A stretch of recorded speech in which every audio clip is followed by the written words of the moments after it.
Hey guys, Paul here. So today we're going to be talking about unfair Yu-Gi-Oh cards and why they're kind of just the necessary evil in today's game. But before we do all that, I want to show you guys this really cool Blue Eyes Toon Dragon shirt that I got. I got it when I bought this really cool exclusive silver Blue Eyes Toon Dragon Funko Pop figure at GameStop the other day. It's a really nice experience. Just want to share that with you. Okay, now to the actual dark side of this, the complaining, right? Yu-Gi-Oh's got a lot of unfair cards today. You can kind of look at any deck and name some unfair part of its strategy, or you can even look at staple cards. There's all kinds of things, right? Kashtira Rise Heart is a walking macrocosmos. Rune tries to banish and mill your deck at the same time. A lot of inboards involve just not letting your opponent play. Floodgates are unfair. Bosses are unfair. Staple cards in many cases are unfair. Lightning Storm can nuke your board. Evenly Matched can nuke your board. So it can get a little overwhelming, and I think that it makes the discourse around these cards difficult to talk about. I'm not going to proclaim to be, have a perfect opinion on any of this, but it's something that I do want to hear you guys' thoughts on. So I feel like I used to have a different opinion on them, right? I used to think that these cards were all so unfair and it sucks. And I still, to some degree, think that it sucks that Yu-Gi-Oh cards today can feel that way. But when I was talking about the other day, I uploaded a video about Eradicator Epidemic Virus. Just as a bit of a recap, it won the German Nationals. The guy used Eradicator in the last game, and it took 5 cards out of the other guy's hand, the Kashtira player, and he won on the spot just like that. And so some people thought it was pretty epic and kind of funny. Other people were like, this is broken. This card needs to be banned. It's too good.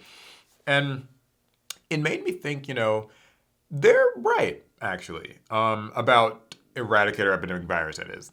So it is a very unfair card. I think that when it resolves and it, takes 4 or 5 spells out of your opponent's hand and they just kind of lose on the spot, it's not fair.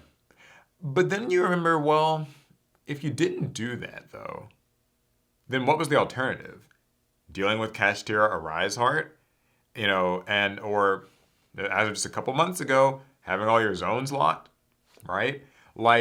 There's this balance where I think even if, the way that you won a duel feels unfair to your opponent, alternatively, they were going to do the same thing or something similar to you if they had won the dice roll, or if, you didn't have the sacky card that you needed.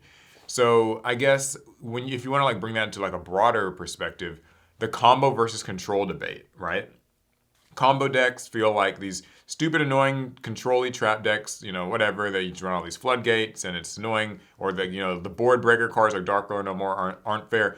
But then, the alternative was you get to do your combo and then your opponent wouldn't be getting to play. We know how a lot of inboards look these days. There's stuff like Barone on the field. There's stuff like Abyss Dweller on the field. A lot of cards that oftentimes just say your opponent isn't really going to get to do stuff. Historically, there have been things like VFD, Arch Nemesis Protoss, all kinds of monsters that just show up and say, yeah, you can't do this mechanic. You cannot play.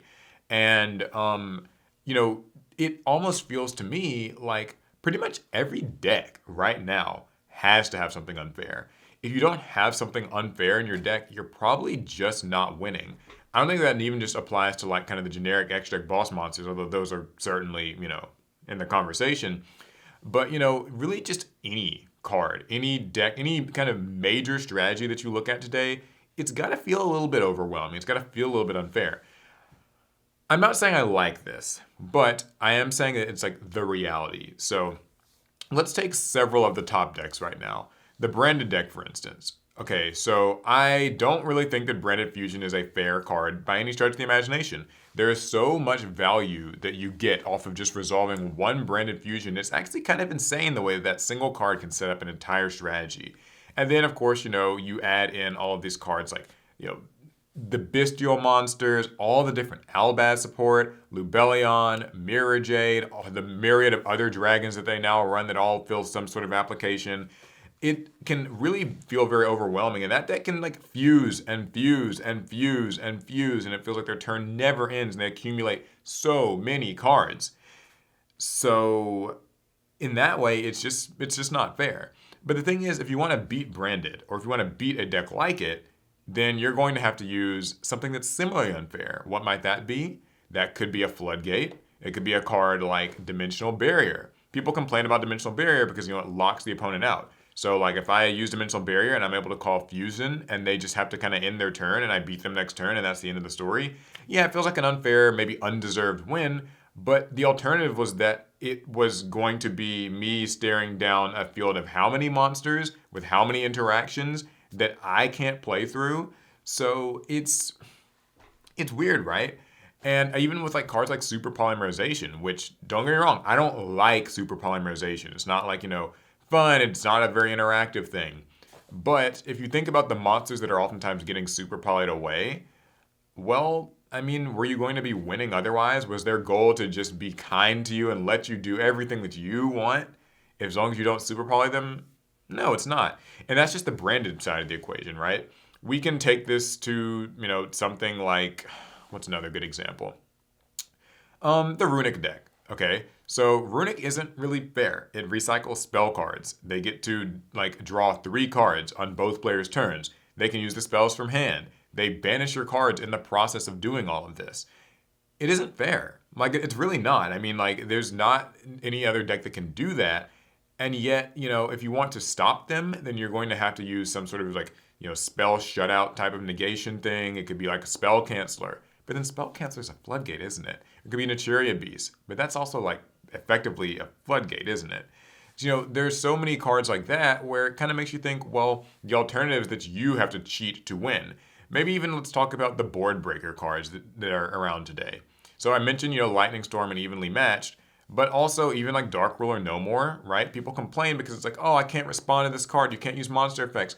Boo-hoo! My Dragon Link field of, Boral End Dragon and how many other negations. No, it can't do anything about Dark Ruler No More. How awful. But, if they didn't have that, then what? Were you going to just kindly let them play against your field of 3 or 4 negates? So it's just kind of I hate it, but I sometimes think that Yu-Gi-Oh's reached a point where the decks that are winning are doing something unfair. Even if all those things were to get hit, there would still be a focus on finding the most unfair way to win. And to be clear, when I say the word unfair, I'm not saying it in a necessarily a bad way. I guess it is bad in that there's a kind of this idea people have that Yu-Gi-Oh is supposed to be a fair exchange between both people. But, even as early as, the 2002, 2003, those early metagames and stuff, it was always kind of about getting rid of more of your opponent's cards, using the most powerful spells, the most powerful traps, Mirror Force, or Pot of Greed, or, using Raigeki to nuke your opponent's field, or even the Chaos Emperor Dragon Yatagarasu sort of thing, right? That isn't fair. So if the game is competitive and the objective is to win, then it kind of makes sense that people would take the most efficient route possible.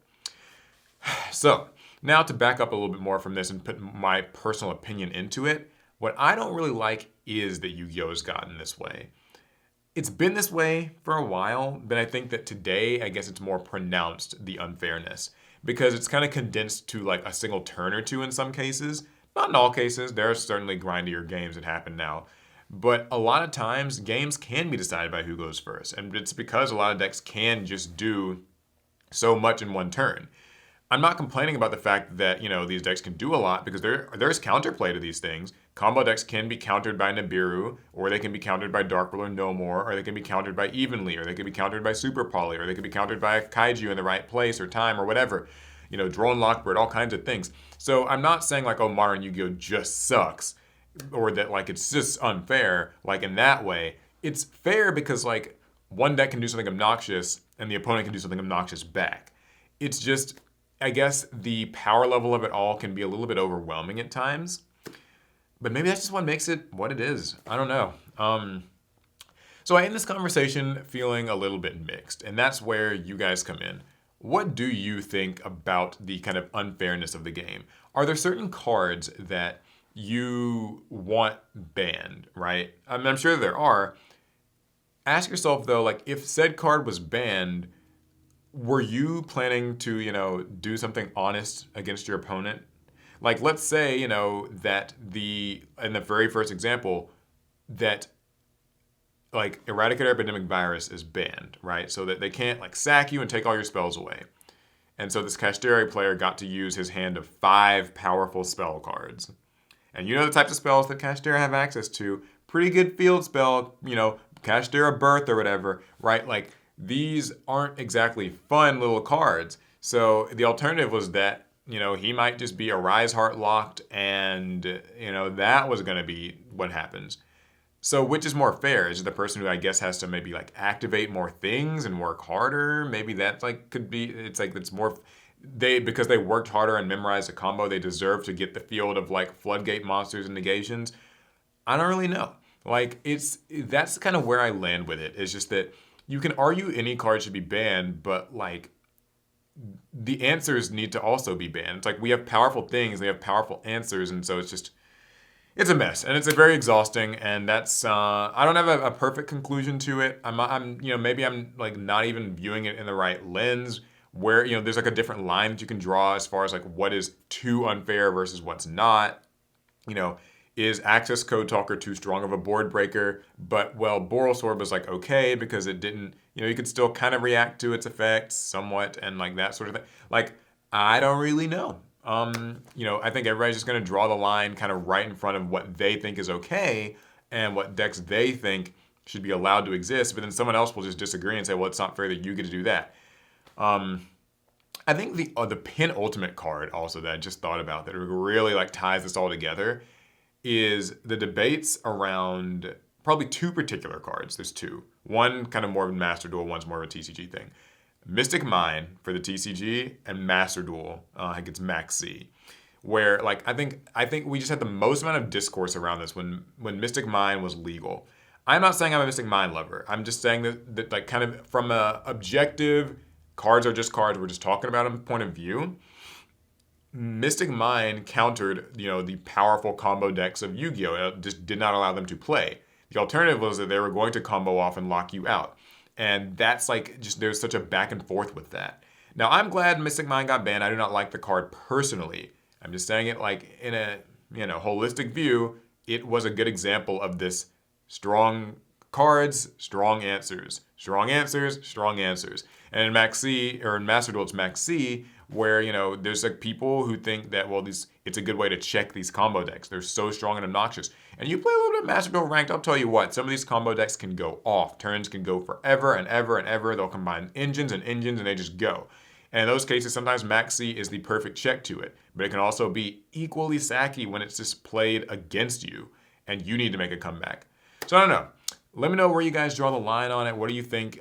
Is there like a solution to this? Should it just all get banned? Can that even really happen realistically? What to you is like the definition of, strong but not too strong versus strong but like too good? Is it a matter of being like too generic? What is it about? Let me know in the comments. I'll be reading quite a lot of them. I'll try to respond or at least heart them, let you know that I saw it. Yeah, it's going to be it. I'll see you guys in the next one. Pass turn.